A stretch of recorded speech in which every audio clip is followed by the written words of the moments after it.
that are up there and winning and being on the podium of this race in the junior class. It would be a bad sign if there was runners that is not going to jaywalk that is beating the jaywalk runners so close to the championship.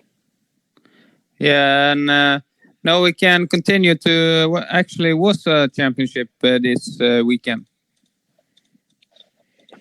Yeah, and here we are doing a big jump all the way from Sweden to Japan. And we will have a brief look at the Japanese championship in long and middle. And yeah, we're talking about this because it was really, really cool maps. The terrain looks really interesting. I will put them up on our Instagram, but you should also go and take a look in live logs. There you can see the courses, the maps, and also some GPS tracking. So really interesting to see orienteering on the other side of the world. There was once world champs in Japan, 2005. Do you know who won the long distance and the men's class there? That was the year with a lot of trains, weren't it? So that was Andrei Kramov, the young Russian at that time. Yeah, that's right. And his quote after the race was, I hope to be caught up by Jani Lakan. But it ended that I caught up Mark Lowenstein instead, and that was even better. So he ran with Mark Lowenstein and won the world champs in the long distance. Yeah, and those were, I think Lowenstein was second also. So yeah, both of them benefited a little bit there, yeah. But that's a long time ago. But I was really young at that point, so I don't have a lot of memories from the championship. But I know that I've seen some maps from that area, and that looked really cool too. And this area we saw this weekend in the Japanese championship was very intense. So they have a lot of good orienteering terrains over there. Yeah, and the results and the level in these competitions. Yeah, I mean it's always hard to look at and give a valid estimation of the level, but we can try. So in the middle distance in the women's class, it was Yu Abe that won. She's very young. I think she's born in 2000, and she was participating at the World University Championship this summer in Switzerland, and her best results there was a 45th place in the middle distance. So yeah, not a top international runner, but still 45th place. It is a little bit better than it sounds. It's still competitive against runners from quite good orienteering nations like Great Britain and Australia and stuff like that. So I mean, she is not a bad orienteer at all. But I think in the men's class it's a bit easier because the race was won by Hiroki Kamaki. He's a few years older than Abe, and we have seen him before in the World Championships. Last year in Czech Republic, he was doing quite okay in both middle and long distance. He was just inside the top 50 on the long distance and just outside the top 50 on the middle distance, but he was in the final. And also he was at the World University Championship this year. And in the relay, he did a really, really good race on the first leg. And he came to the changeover in 5th place, 6th place, something like that. And he was ahead of teams like Norway, ahead of Finland, ahead of Great Britain, ahead of Denmark, ahead of Austria, so on. So he is obviously a runner that can do good performances. Yeah, it's often when you're maybe a lack of confidence, relays are the first place that you see both for yourself and others that you can be at the same level as the good guys. Yeah, I was looking at some of the runners that put up GPS tracks in live logs, and it seemed like in the middle distance there was quite a lot of mistakes. Quite a big difference from looking at the 25-mannamed, where you could see that the good runners, they were doing really, really good orienteering all the way. Here in Japan there was a lot of mistakes, but I think also it's a bit unfair to just compare the terrains. I think the Scandinavian runners, they would also make a lot more mistakes if they were running in that Japanese terrain. Back to when it was world champs there, it was really the forest was really dense, and it was the Scandinavian runners had difficulties going in the right ravines, and they had they were not familiar in that terrain. Yeah, so that's my memories from 2005 too. There was like these really, really big ravines. That was not the case this weekend. It was more like a big slope. I think there was it must have been like a downhill skiing resort. And then there was also a part of the map was really, really rocky. So I guess it was really tricky for the runners there to be able to read the map while running at decent speed. And that could be one of the reasons why they made quite a lot of direction mistakes. I see. And was it the same runners in top in the long distance? Nope. So neither of the ones winning the middle distance were able to win the title also in the long distance. In the women's race, it was Hinako Inage that won.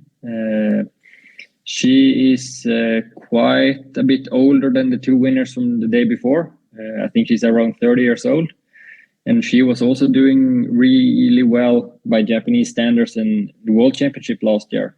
In the middle distance, she finished in 40th place. And yeah, and then if you're 40th in the World Championship middle distance, then you're quite a good orienteer because you're beating a lot of girls in that final. Yeah, that's quite good. Was it same level in the men's class? Yeah, it's hard to say. The winner, Itsuki Ito, I think the best results I could find of him is like 71st place at European Champs long distance this year in Estonia. And yeah, 71st place, it doesn't sound really good, but this is a race with a lot more than 100 runners. So he's competitive against runners from countries like Australia and stuff like that. So yeah, I mean, the Japanese runners, they are decent. They know how to orienteer. They're quite okay runners too. So the level is not bad compared to other Asian countries, at least. What do you think about further on for Japanese orienteering? Could we see them aiming for like top 10 in the World Champs? Is it possible? There are many people living in Japan, quite different terrain types, and the culture. Is it possible? Do you have any? I would say, of course, it's possible. When you look at what Van Dongen has done, for example, and you look at Yannick Michels, has been one of the best sprinters in the world the last 10 years, and he's coming from Belgium, which is also a country without a lot of orienteering culture. So I think the Japanese runners, they have some good opportunities. I mean, they clearly have some very good terrains for orienteering. I suspect they also have some really interesting areas for sprint orienteering. And then you can also count in that the culture for long distance running in Japan is really, really strong. You have these crazy amount of Japanese runners that is doing super times on marathon. I remember I was reading about one single marathon race last year where 42 Japanese men ran below 2:10 in one single marathon race. And the year before, there was a race where it was 180 men running below 106 in a half marathon race. So the culture for running is really good in Japan. And if you could get some orienteers and they can be a part of the top level running in Japan, then they have every possibility there is. But of course, there's a lot of problem. Like it's really far for them to go and compete against good runners from other countries, and far to travel means also expensive. And orienteering is probably, I guess, almost non-existent in the mind of a normal Japanese guy. So it's probably not that easy to find funding and stuff like that.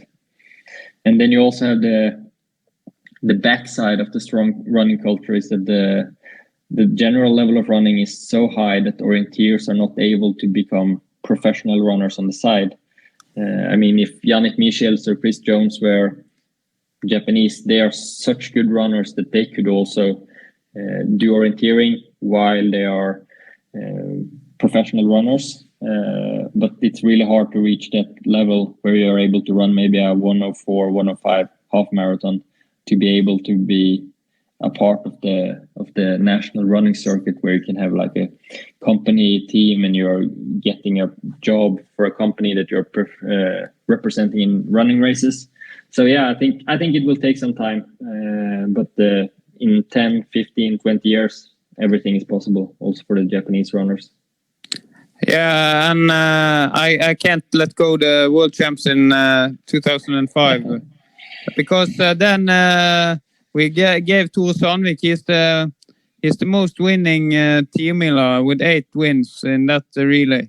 But he was not winning so much in the world champs in Japan. He was only running the sprint distance, and he didn't qualify. So he was traveling to Japan and running the qualifier in the sprint, and then he was spectator the rest of the champs.